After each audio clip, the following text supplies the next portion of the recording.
तो अगर बात करें हम 5 अगस्त 2019 के बाद जम्मू कश्मीर में क्या बदलाव आए? बुराइयाँ सारी गिनवा देते हैं, लेकिन जो अच्छे काम हो रहे हैं smart city Jammu, smart city Kashmir, आतंकवाद में कमी, पथराव में बिल्कुल पथराव तो देखने को नहीं मिल रहा है। रात के 11 बजे भी लोग कश्मीर में घूम रहे हैं। तो वो चीज़ें क्यों नहीं आप बताते हैं? अगर आप ये कहते हो स्मार्ट सिटी तो आप पूरे जम्मू के शहर के चक्कर लगा लो। स्मार्ट किसको बोलते हो स्मार्ट सिटी? सिटी बदलाव तो सिटी हो मीन्स जाएगा। City means corporation. Do you mean city means corporation? Corporation में पानी नहीं है, बिजली नहीं है, गलियां नहीं है। तीन बेसिक चीजें हैं, गली, पानी, बिजली, सैनिटेशन। ये चार चीजें आप मेरे साथ चलिए, मैं कम से कम आपको 20 जगह बता सकता हूँ विद इन।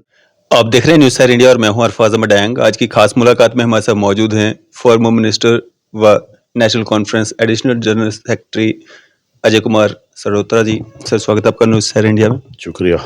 सर, अगर बात करें हम जिस तरह से जम्मू से पहली बार नेशनल कॉन्फ्रेंस में एडिशनल जनरल सेक्रेटरी का ओहदा जो है आपको दिया गया है, आप पे भरोसा जताया गया है, कैसे देखते हैं?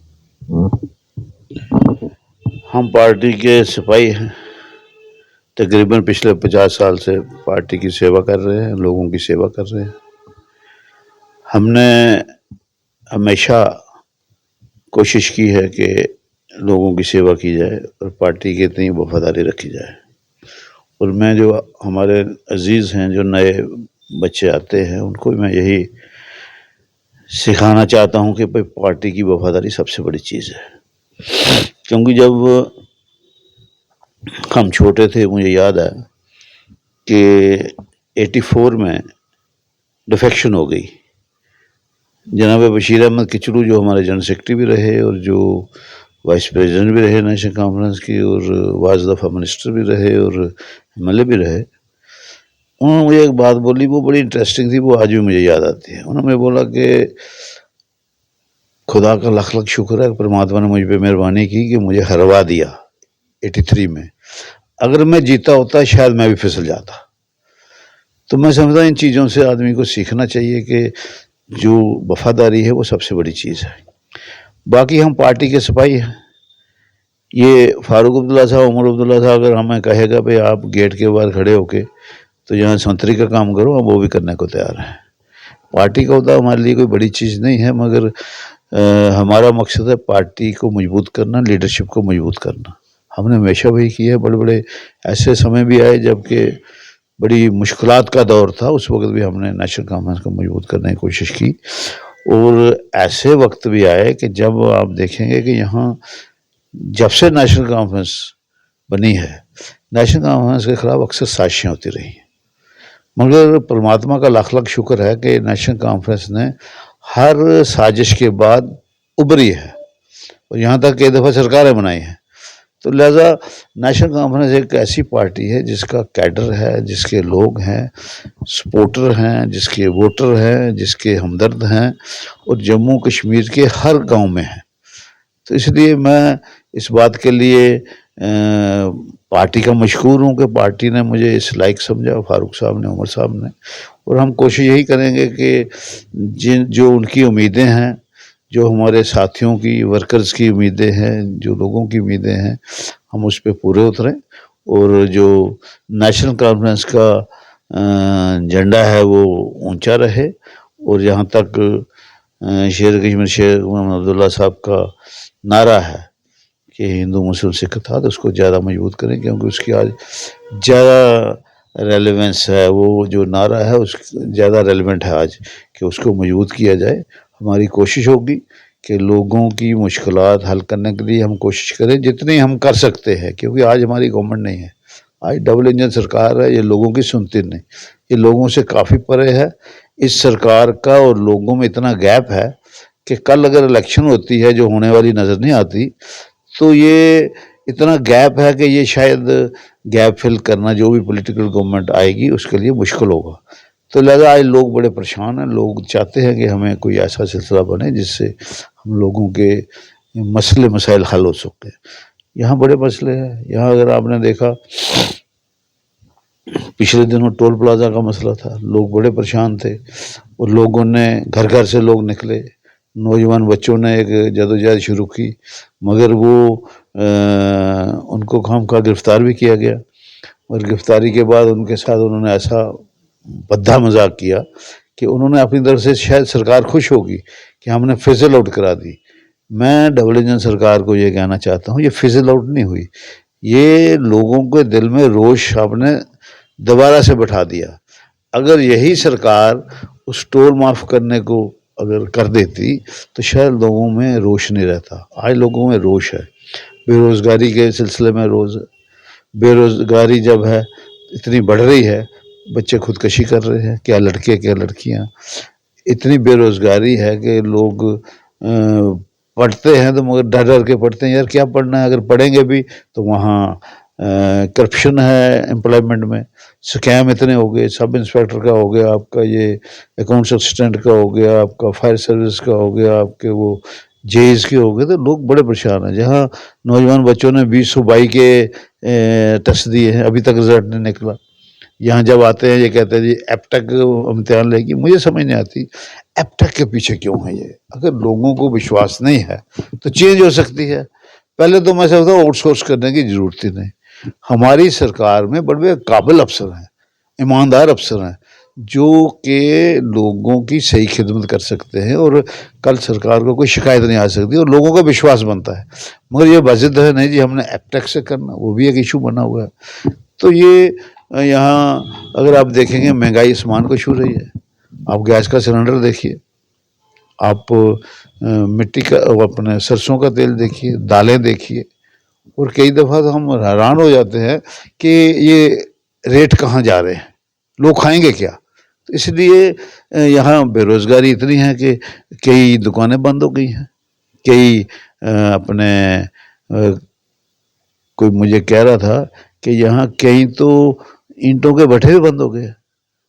अच्छा, ईंटें बाहर से आती हैं, ये आपके रेत बजरी वगैरह जो है, इसका जो माइनिंग डी माइनिंग होती है, ये भी बाहर के लोग, शराब वाले भी बाहर के लोग, रेड़ी फड़ी वाले भी बाहर के लोग। तो लोग बड़े परेशान हैं कि हम करेंगे क्या। आखिर ये लगेगा कि ऐसा लगता है कि हमारे लोग जो है ये भुखमंगी का शिकार हो जाएंगे। और ये देखो आप कि बीजेपी जो है ये बड़ा दावा करती है और लोगों ने बड़ा विश्वास किया, 25 सीटें दी, शायद ज़िंदगी में ये कभी ले नहीं पाएंगे। तो वो विश्वास उन्होंने तोड़ दिया। लोग आज समझते हैं कि जम्मू के लोगों ने उन्होंने ठग लिया है। अगर आप समझेंगे कि जम्मू कश्मीर बहुत बड़ी रियासत थी, महाराजा साहब की रियासत थी, इस रियासत में महाराजा साहब ने बड़ा विस्तार किया था रियासत का, इन्होंने उस रियासत के 2 टोटे कर दिए, फिर लोगों को इतना डिग्रेड किया, यूटी बना दी। ये भी स्याह हिस्ट्री में लिखा जाएगा कि देश की एक बड़ी अहम रियासत प्रिंसली स्टेट, उसके 2 टोटे किए, 2 टोटे करने से भी दिल नहीं भरा, उसको यूटी बना दिया। ये बड़ी बदकिस्मती है। तो बाकी आपको पता है ये लोगों में जो परेशानी है, बेचैनी है, लोग तो वक्त ढूंढ रहे हैं कब वो वक्त आए और इनको सबक सिखाए। लेकिन सर अगर बात करें हम हमारे जो चीफ सेक्रेटरी साहब हैं जम्मू कश्मीर यूटी एडमिनिस्ट्रेशन के, अरुण कुमार मेहता साहब, वो तो कह रहे हैं कि 2.5 लाख जो मुलाजिम हैं इदारों में, अलग अलग विभागों में, वो बैकडोर अपॉइंटी हैं। कहीं ना कहीं इल्ज़ाम जो हैं पिछली सरकारों पे लगाए जा रहे हैं। बात यह है कि सरकार उनके पास है, अगर 2.5 लाख मुलाजिम लगाए हैं तो वो उसकी इंक्वायरी करें और जो लगे हैं उनके खिलाफ भी एक्शन लें, जो लगाने वाले हैं उनके खिलाफ भी एक्शन लें। सिर्फ नारेबाजी से काम नहीं चलता ना। जहाँ तो आप गवर्नमेंट से बाहर हैं, जैसे हम गवर्नमेंट से बाहर हैं, हम कोई नारा लगाते हैं तो उसका आप कह सकते हैं ये नारा खोखला है। आप बीच में बैठ के अगर नारा लगा रहे हैं, आप करिए, एक्शन करिए, पता चल जाएगा किसने किया है।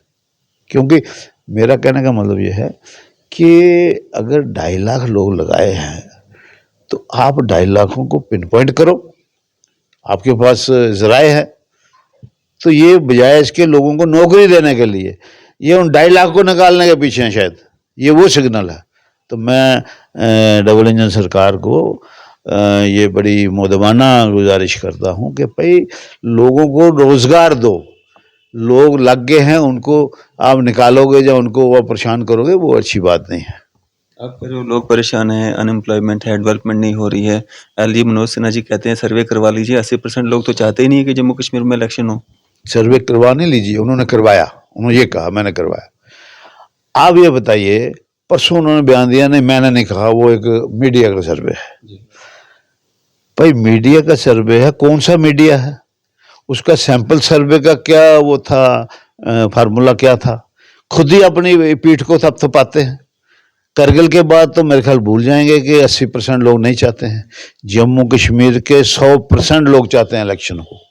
और इलेक्शन जितनी डिले हो रही है, इतना जो अपोजिशन पार्टी हैं उनके लिए एक आसानी हो रही है कि लोगों में बीजेपी के खिलाफ और रोष बढ़ रहा है। लेकिन करगिल के लिए भी भारतीय जनता पार्टी कहती है कि वो हमारे लिए कोई हार नहीं है, हमारी जीत है, क्योंकि हमारा वोट परसेंटेज जो है वो बढ़ा है। 1 सीट आती थी पहले, अब 2 आई हैं। बड़ी अच्छी बात है। कल अगर असेंबली इलेक्शन होती है फिर भी उनको 2 ही आएंगी तो वो कहेंगे हमारी जीत है। ये तो अच्छा सबक उन्होंने सीख लिया कि 2 से ही मुतमईन है, तो फिर तो बड़ी अच्छी बात है। कल असेंबली इलेक्शन में अगर 2 भी आए तभी वो मुतमईन होंगे। कितनी बड़ी उपलब्धि मानते हैं आप इसको, करगिल का जो नतीजे आए हैं, जम्मू कश्मीर में इसका क्या असर होगा? करगिल के लोगों को मैं मुबारकबाद देता हूँ।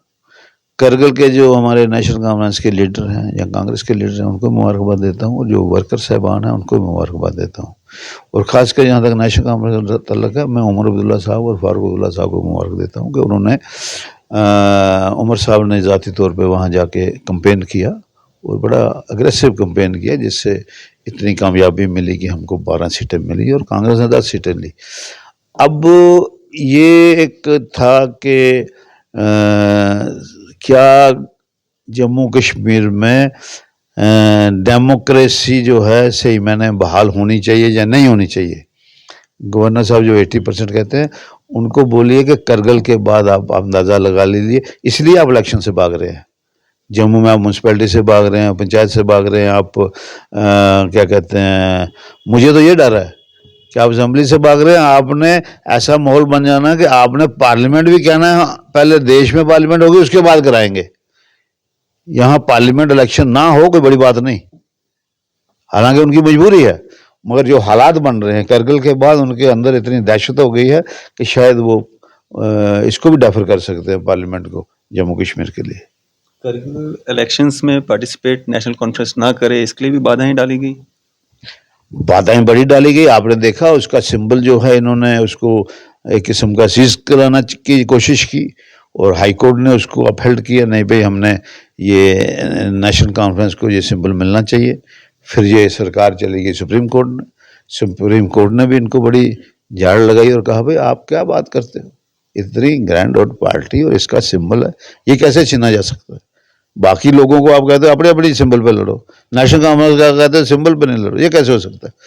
तो वो बड़े मैंने कभी नहीं सुना कि चलती इलेक्शन को कोर्ट उसको कहे भाई आप पूरा रीशेड्यूलिंग करो। अमूमन कोर्ट का एक डिसीजन है जिसमें उन्होंने कहा है once election is started we can't interfere. Supreme court के हम मशहूर हैं कि सुप्रीम कोर्ट ने और जम्मू कश्मीर हाई कोर्ट ने इंटरवीन किया और उन्होंने कहा ये गलत है जो आप किसी इतनी बड़ी पार्टी का वो सिंबल सीज कर रहे हैं, इनको रिस्टोर करो और फिर दोबारा रीशेड्यूल करो इलेक्शन का जो प्रोसेस है। तो ये इनको फिर भी इससे भी अगर सबक नहीं सीखा तो फिर खुदाई हाफिज़ है। अभी जम्मू कश्मीर में तैयारियां चल रही थी यूएलबी इलेक्शंस को लेकर के, और सरकार भी लगातार जो है इस पे काम कर रही थी।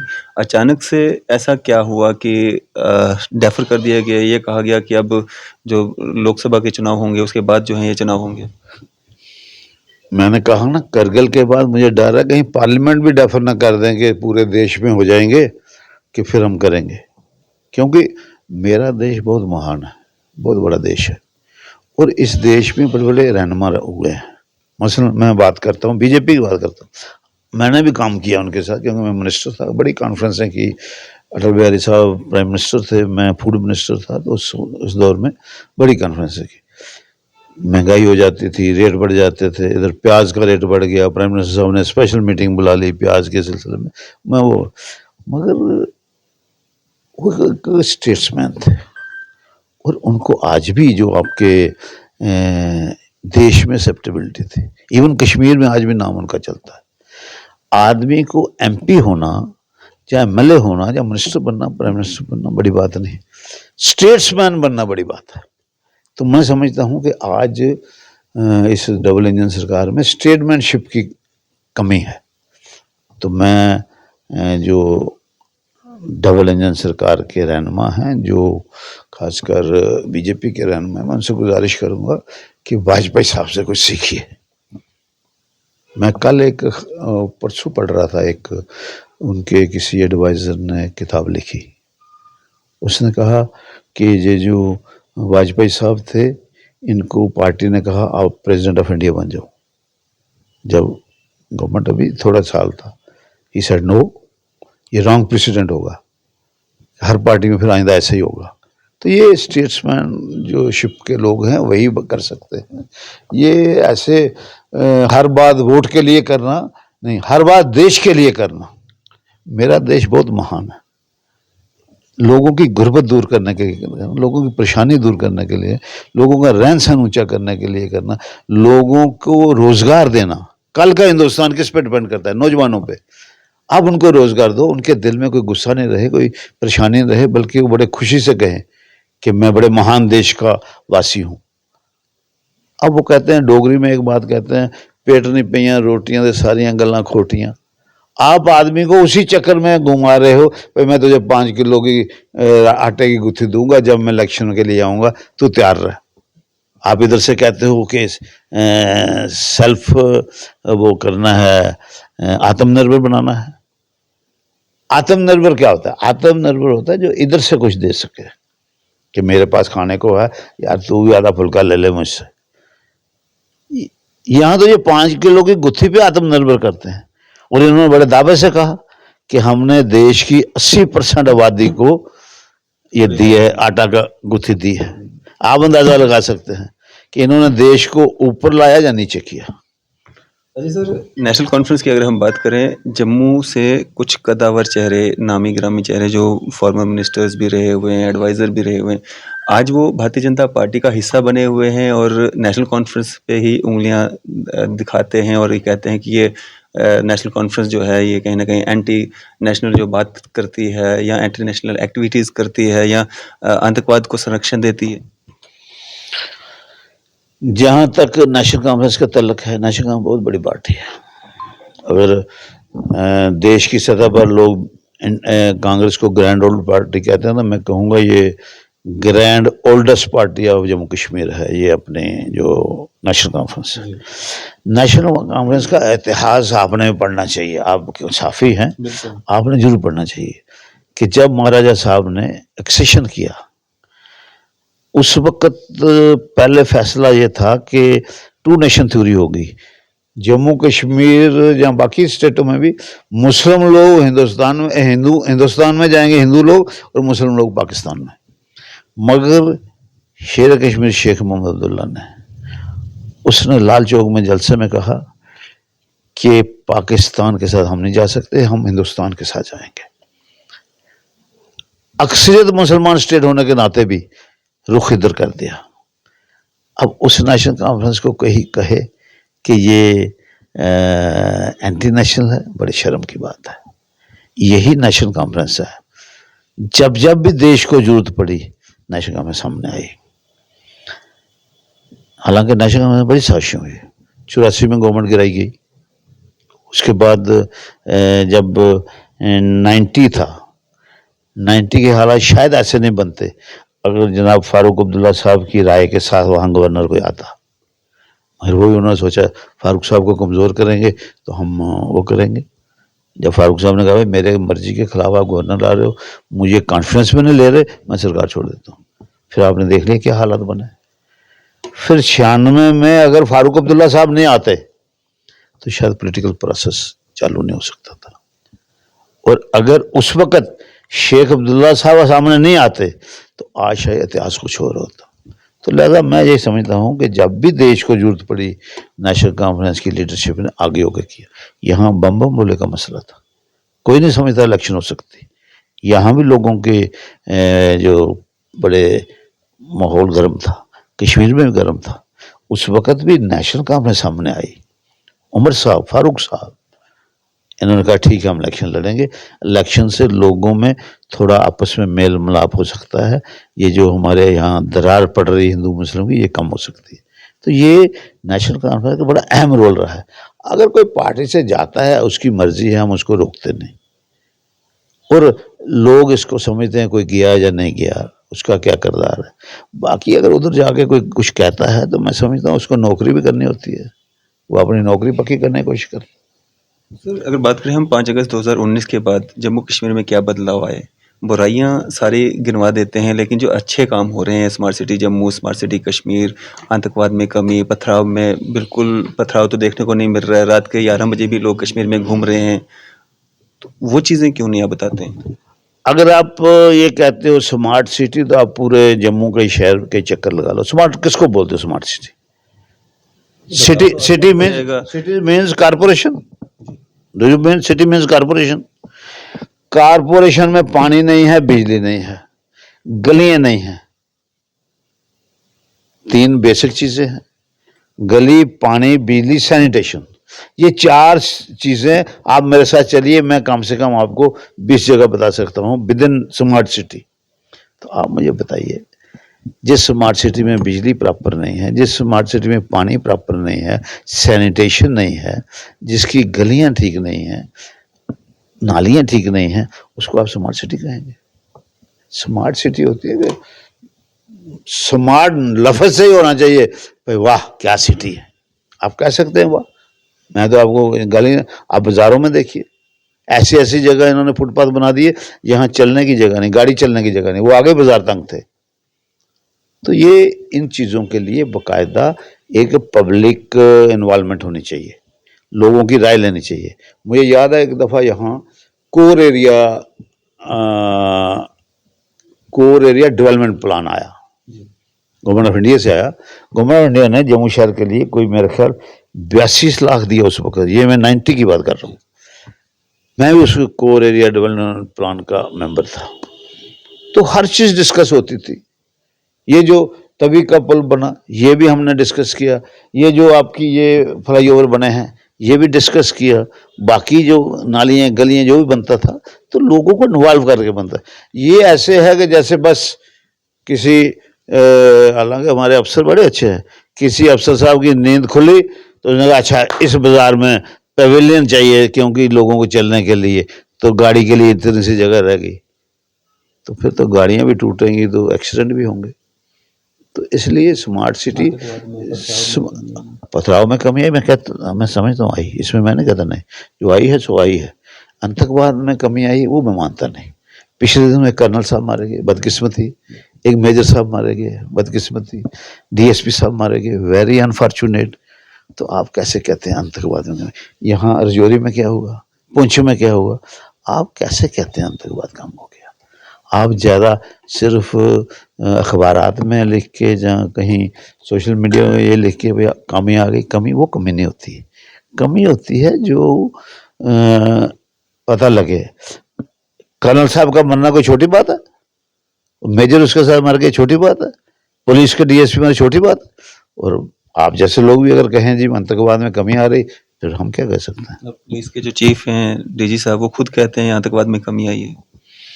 उनको कहना है, वो ये नहीं कहेंगे फिर कैसे आगे चलेगा काम? उनको तो कहना है। मगर सवाल ये है कि ग्राउंड पे क्या है? मैं तो ग्राउंड की बात कर रहा हूँ। कोई क्या कहता है मैं उसके झमेले में पड़ता ही नहीं। मैं कहता हूँ कि ये कैसे हो गया। आप जब कोई बात करते हो तो देखो पीछे एक जमाने में किसी ने बयान दिया, मुझे अब याद नहीं किसने कहा, उसने कहा जी Baramulla is free of militancy, तो वहां जकदम 2-3 हादसे हो गए। हम मिलिटेंसी के खिलाफ हैं। नेशनल कॉन्फ्रेंस के बड़े लोग मरे हैं, बड़े वर्कर मरे हैं, मेरे कुलीग मिनिस्टर मर गए, 2 मिनिस्टर्स मिलिटेंसी में, कई एमएलएज मर गए, एमएलसी मर गए। नेशनल कॉन्फ्रेंस का बड़ा नुकसान हुआ है। नेशनल कॉन्फ्रेंस मिलिटेंसी के हमेशा खिलाफ रही है। हमारा नारा था, शेख साहब नारा था, सरदारी अवाम का हक है, कि डेमोक्रेसी ही हक है, लोग जो फैसला करे वही है। हम लोग इन चक्कर में नहीं थे जिसके सारी ये जो है आतंकवाद के, मगर यह है कि हमारे लोगों ने आतंकवाद का मुकाबला किया। जो मर गए वो भी अगर दूसरा झंडा उठा लेते उनको कोई नहीं मारता। उनका कसूर यही था कि वो देश का झंडा उठा के घूम रहे थे, ये उनका कसूर लगाया गया। मगर किसी ने उसकी परवाह नहीं की कि मेरा एक कुलीग मार गया, मैं भी घर बैठ जाऊँ चुपके जाए दूसरे जन। उन्होंने अपना जो मिशन था, जो लीडरशिप का हुक्म था कि ये महान देश है, हमने इसके साथ चलना है, तो वो सब चलते रहे और आज भी। लिहाजा मैं आपको ये कहना चाहता हूँ कि जवानी जो मर्जी को आप, यहाँ अखबारात की एडवर्टाइजमेंट बंद हो जाती है अगर वो नहीं लिखें तो। बड़ी बड़ी अखबारात की जो मैं सोच नहीं सकता, यानी एक्सेल्शियर की एक दफ़ा एडवर्टाइजमेंट बंद होगी, इसकी अपने अमर उजाला की बंद हो गई। यहाँ अर्ली टाइम उसको बेचारे को थोड़ी सी मिलती है। मतलब आप लोगों को दबाव मत। फ्रीडम ऑफ प्रेस जो है वो खुली होनी चाहिए, फ्रीडम ऑफ स्पीच होनी चाहिए। ये यहाँ आप अखबारात का गला घोट के कितनी देर रख सकते हो, आम लोगों का गला घोट के कितनी देर रख सकते हो। मैं ये समझता हूँ कि हमारा देश है, सेकुलर देश है, डेमोक्रेटिक देश है, यहाँ सोशलिज्म है, इसको हमें स्ट्रेंथन करना चाहिए। ये तीन बेसिक पिलर्स हैं, सोशलिज्म, सेकुलरिज्म और ये अपना क्या है, डेमोक्रेसी। ये तीन मेन पिलर्स हैं। तो चौथा आ गया प्रेस। इन चार पिलर्स को स्ट्रांगली हमें स्ट्रांगेस्ट बनाना चाहिए। मेरे देश का लोया तो पूरी दुनिया में माना जाता है डेमोक्रेसी का। तो जब डेमोक्रेसी लखनपुर पहुंचती है तो वो बैरियर लग जाता है, भाई यहाँ नहीं जाना है। वो ये कैसे हो सकता है? सर अगर बात करें हम 370 और 35A की, सुप्रीम कोर्ट में जो है मामला चला, अब जो फैसला है वो सुरक्षित रखा गया है। अगर जम्मू कश्मीर को 370-35A वापस मिलता है तो क्या पुराने कानून, पुराना एजेंडा या पुरानी जो सारी चीज़ें जम्मू कश्मीर में हुआ करती थी वो सब चीज़ें जम्मू कश्मीर को वापस मिलेंगी या जो लागू हो चुका है वो रहेगा? फैसला क्या होता है ये पहले देखने की जरूरत है। पहले ही हम क्या कर सकते हैं, ये तो बड़ा ऐसा सवाल है कि जिसका क्या जवाब दें। आप तो इसी उम्मीद से सुप्रीम कोर्ट गए थे ना कि 370-35A वापस आएगा? एक्चुअली इसी उम्मीद से गए थे हम, आज भी इसी उम्मीद में बैठे हैं। पर सुप्रीम कोर्ट क्या फैसला करता है वो देखने की बात है। उसके बाद ये बातें हो सकती हैं जो आप कह रहे हैं, पहले इसके तो कुछ नहीं हम कह सकते। क्या एक मैसेज रहेगा आपका आम जनता? आम जनता को यही मैसेज है कि जहाँ तक नेशनल कॉन्फ्रेंस का तल्लक है, नेशनल कॉन्फ्रेंस आम जनता की परेशानियों से ज़्यादा परेशान है, क्योंकि ये आपकी जमात है, लोगों की जमात है, ये लोगों की मुश्किलात को हल करने वाली जमात है। नेशनल कॉन्फ्रेंस का ऐसे मैं कहूँगा कि जैसे कोई घर में बड़ा होता है तो बच्चे को चोट लग जाए तो वो महसूस करता है, इस तरह नेशनल कॉन्फ्रेंस अपनी जगह महसूस करती है कि हमारे लोगों के साथ खिलवाड़ हो रहा है। हमारा स्टेट के दो हिस्से किए गए, हमारा मतलब हम कहते थे बड़े शान से जम्मू कश्मीर हिंदुस्तान का ताज है, इसको कोई कुछ नहीं कर सकता, मगर हमने खुद ही इसके दो टोटे कर दिए। तो मैं लोगों से ये कहूँगा कि हम आपके साथ हैं, आपकी मुश्किलात के साथ हैं। जहाँ तक आपकी मुश्किलात का तल्लुक है, हम कोशिश करते हैं कि आपकी मुश्किलात हल करने में अपना योगदान दें, जितने ही हमारा हो सकता है, क्योंकि आज हमारी सरकार नहीं है और ये बीजेपी की जो डबल इंजन सरकार है ये एंटी पीपल है। ये सरकार अंदानी और अंबानी के गरीब आदमी की नहीं है। तो लिहाजा कल अगर इलेक्शन होती है तो लोग बढ़ चढ़ के इस डबल इंजन सरकार को ये सिखा देंगे कि हमें वो पार्टी चाहिए जो लोगों की बात करे, लोगों की मुश्किलात समझे, जो लोगों की नब्ज़ जान सके कि इनको क्या परेशानी है, इनको कैसे दूर करना है। ये छोटी सी बात मैं कहता हूँ, 96 में फारूक साहब की गवर्नमेंट आई, उनके सामने आया भाई ये प्रॉपर्टी टैक्स है, फारूक साहब ने उसी वक्त ख़त्म कर दिया, वो एक्टिव वालिश कर दिया, भाई हमें प्रॉपर्टी टैक्स नहीं चाहिए। आज क्या चट्टी है कि आप इसकी प्रॉपर्टी टैक्स की बात करते हो? आज फिलहाल उसको पेंडिंग इसलिए रखा है इलेक्शन के लिए। बीजेपी का एक फंडा है कि हर बात वोट के लिए होगी, अगर आपको गली भी देनी है वोट के लिए होगी। मैं आपको एक बात बताऊं, देखो मुझे दुख आता है, लोग रहते हैं जम्मू में बड़ी जगह, मैं खासकर जम्मू नॉर्थ में थोड़ी एक्टिविटी करता रहता हूँ, कोशिश कर रहा हूँ वो कंस्टिट्यूंसी नॉरिश करने की। कल क्या होता है वो देखेंगे, पार्टी हाईकमांड क्या फैसला करेगी, जान लोग क्या फैसला करेंगे। मगर मुझे दुख होता है जब मैं वहाँ देखता हूँ गली नहीं बनी है, नाली नहीं बनी है, तो मैं पूछता हूँ जनाब ये क्यों नहीं बनी। जनाब आधी गली में वोट हैं जो म्यूनसिपल कॉर्पोरेशन, आधी में नहीं है। ये कौन सी सियासत है? अगर आपने गली बनानी है तो पूरी बनाओ। वोट है या नहीं, हर बात वोट के लिए नहीं करो। मैंने कहा कि लोग वाजपेयी साहब को याद करते हैं एज ए स्टेट्समैन। मैंने आपको पहले ही कहा एमएलए बनना, एमएलसी बनना, एमपी बनना, मिनिस्टर बनना, प्राइम मिनिस्टर बनना आसान है, स्टेट्समैन बनना मुश्किल है। स्टेट्समैन का दिल बड़ा होता है, वो हर चीज़ ऑब्जर्व करता है। यहाँ अगर कोई म्यूनसिपल एमएलए बनता है उसका दिल बड़ा होना चाहिए। जिसने वोट दिया उसका भी एमएलए है, जिसने नहीं दिया उसका भी एमएलए है। कल कारपोरेटर बनता है, जिसने उसको वोट दिया उसका भी कारपोरेटर, जिसने नहीं दिया उसका भी कारपोरेटर है। ये सियासत बहुत बड़ा दिल रख के होती है। तो लिहाजा मैं लोगों से ये अपील करता हूँ कि आपकी मजबूरियाँ हम समझते हैं, हम कोशिश करेंगे, क्योंकि पिछले दिनों फारूक अब्दुल्ला साहब के हुक्म के मुताबिक यहाँ एक आल पार्टी का धरना हुआ, उसमें तमाम पार्टियों ने शिरकत की और लोगों ने अपने अपने ख्यालात रखे। और मुझे उम्मीद है कि आने वाले वक्त में ये जो पार्टियां हैं ये बड़े अच्छे ढंग से काम करेंगी और ये लोगों की बेहतरी के लिए, तरक्की के लिए करेंगी। और जो देश का इस वक्त जो मूड है वो तब्दीली का है। आपने यूपी में देखा कि 7 असेंबली की इलेक्शन हुई, 7 में से 4 जो इंडिया अलायंस है उसको मिली, 3 एनडीए को मिली। तो ये दर्शाता है कि लोगों का मूड क्या है। तो लिहाजा मैं समझता हूँ कि हमारा हरगिज़ कोशिश है नेशनल कॉन्फ्रेंस की कि लोगों को मुश्किलात से निकाला जाए। लोगों की मुश्किलात के बगैर नेशनल कॉन्फ्रेंस के वर्कर को हुक्म होता है कि लोगों के साथ खड़े हो जाओ, लोगों के पास जाके उसकी मुश्किल हल करने की कोशिश करो। तो लिहाजा लोगों को घबराना नहीं चाहिए। और ये परमात्मा से हम भी दुआ करते हैं, आप भी करो कि इस डबल इंजन सरकार से खलासी हो और कल लोगों की सरकार आए, जो लोग समझे मेरी सरकार है, ये मेरे लिए बेहतरी कर सकती है। तो मैं इतना ही संदेश देना चाहता हूँ। सर, ईडी की जो रेड्स हो रही हैं, आज सुबह से ही जो है चौधरी लाल सिंह जी के घर पे रेड हो रही है, डोगरा स्वाभिमान संगठन के चेयरमैन है, कैसे देखते हैं? ये कोई नई बात नहीं है, अक्सर अपोजिशन के घरों में रेडें होती हैं। तो ये देश की रीत बन गई है, तो इसमें कोई नई बात है नहीं। मगर यह है कि अपोजिशन को भी पूरा पनपने देना चाहिए। अपोजिशन पर इतना दबाव जो है वो ठीक नहीं है, डेमोक्रेसी के लिए ठीक नहीं है।